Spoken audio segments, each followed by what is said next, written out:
बिफा इसोरनि गेदेरथार अननाय बे बिफा इसोरनि दैदेननायजों दिनै आङो गोजान जायगायाव दंमोनब्लाबो नाथाय इसोरनि गेदेर महिमा नोंथांमोननि बे द 45th रिभाइभेल कनफारेन्स जागरण सभायाव आङो लोगो लाफैनो हादों।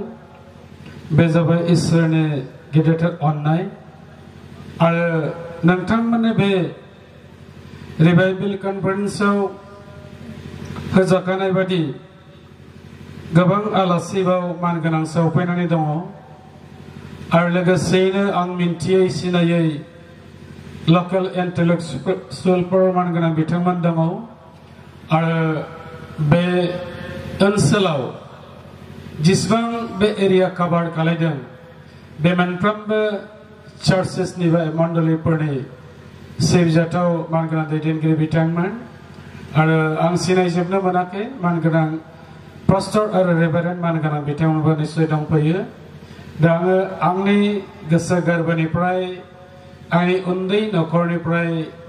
आंनि उन्दै मण्डलीनिफ्राय आरो लोगोसेयै जिहेतुकि आङो गथायबारि एनएलसि चार्चनि बे गेजेर जोंनि चार्केलनि बेंखनाव दं बेनिखायनो चार्केलनि जानानै नोंथांमोननिसिम आङो सिबिनाय अननाय खुलुमनायखौ खेबसे जिसुनि मुङै जासिग्रोबाय। जिसुनि मुङै गोजोन्थों। आङो फंनैसोल' बुंगोन खारन नोंथांमोना बे साननैनि हाबाफारिजों गोबां आयदा बहाय आं नुदों मोजां मोजां आयदाफोरखौ लानानै जोंनि सिबिजाथाव स्पिकारफोर सिबिजाथाव रेभारेन्ड बिथांमोना मैयानिफ्राय लानानै आरो दिनैसिम आरो जोबजासिम जिउनि जानायखौ जोंनो रेबें रेबेङै राननानै होगोन आरो होगासिनो दङ। खालिबोल' जोङो बिथांमोननिफ्राय ओंखारनाय बे इसोरनि गेबें रावखौ जोङो आजावनानै लानांगोन आरो जोङो गोसाङै थासान्दि इसोरा जोरनो होनाय समसिमहालागै जायखि जेखि मावा मानो जों मोजांथारै मावनानै थांनांगोन। दा बेनिखायनो मोनसे बाइबेल भार्स आङो फरायनो नागिरदों। बे जाबाय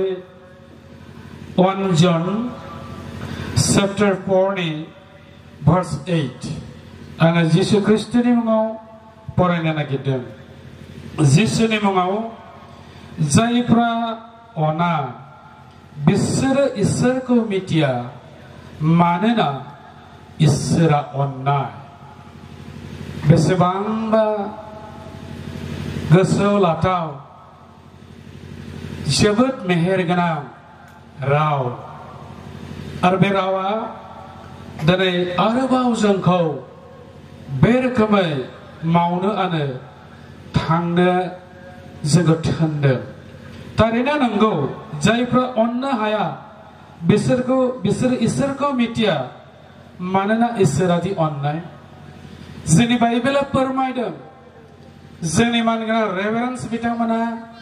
जोंनि मानगोनां गोजौ थाखोनि दैदेनगिरि बिथांमोनहा जोंखौ बुजायो। जोङो फरायनानै मोनो जे थारैनो नंगौ मोनसे समाव इसोरा संसारखौ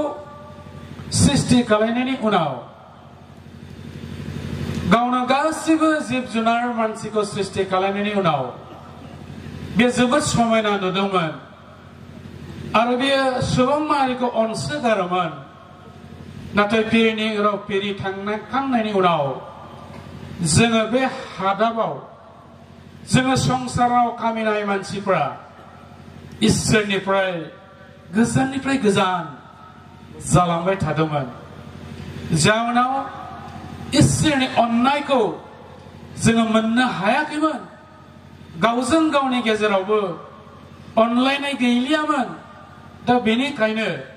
मोनसे समाव मोनसे पिरिनि मानसिफोरखौ न'आनि नखरनि अनगा गासैखौबो डिस्ट्रय खालामनो गोनां जादोंमोन, फोजोबस्रांनो गोनां जादोंमोन। मानो? जोङो इसोरनि जे हुकुम इसोरा जेखौ जोङो थिनदोंमोन बेखौ जोङो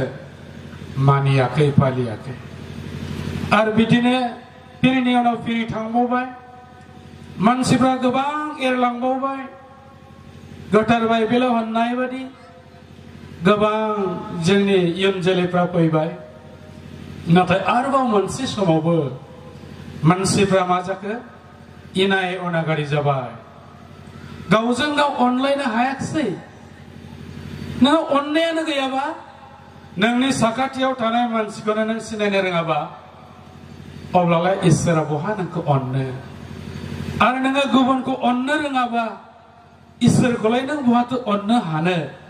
बेबादि परिबेसा जोंनि गेजेराव फैदोंमोन नाथाय जोङो नुदों बै समावनो आरोबाव आङो गुसुं गुसुङै होननो नागिरदों गुसुंल' होनगोनखाय आरो बै समावनो आरोबाव जों पापीफोरखौ अनखांनानै बे संसारखौ अनखांनानै इसोरा गावनि बिसा हौवा जिसु ख्रीष्टखौ बे संसाराव ओरैनो हरासै आरो बाइबेला फोरमायदों आरो जों साफ्रोमबो ख्रीष्टियानफ्रा मिथिगौ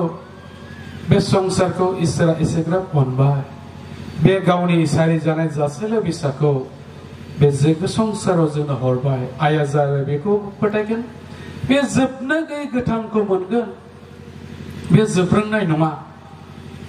बे अराय सम जोबनो गैयै गोथांखौ मोनगोन आरो बेनि थाखायनो बे फैदों दा बेनिखायनो जोङो अनलायनांगौ अननाया थानांगौ अननाय थाबासो इसोरखौ अननो हागोन आरो अननाय गैयाबाथ' अननो हानाय नङा बिराद मोजां टपिक आं नुजोबदों आं बेखौ गुवारै बेखेवनो सानाखै आङो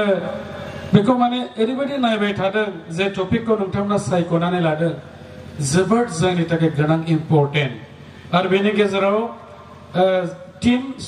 साब टपिकनि 2 नाम्बारनि जि होनाय दं बेयाव जाय बिथां आलासिदों जोंनो फोरमायलांबाय The Christ is the hope for the hopeless जायहा आसा गैथारलामोन जेबो गैलामोन हबानो गैला बे आसा गैथारै मानसिनोबो इसोरा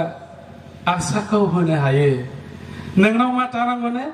फोथायनाय थानांगोन नोंनाव फोथायनाय दङबा गासिबो जागोन नोङो जिखारनो हायाबालाय मा जानो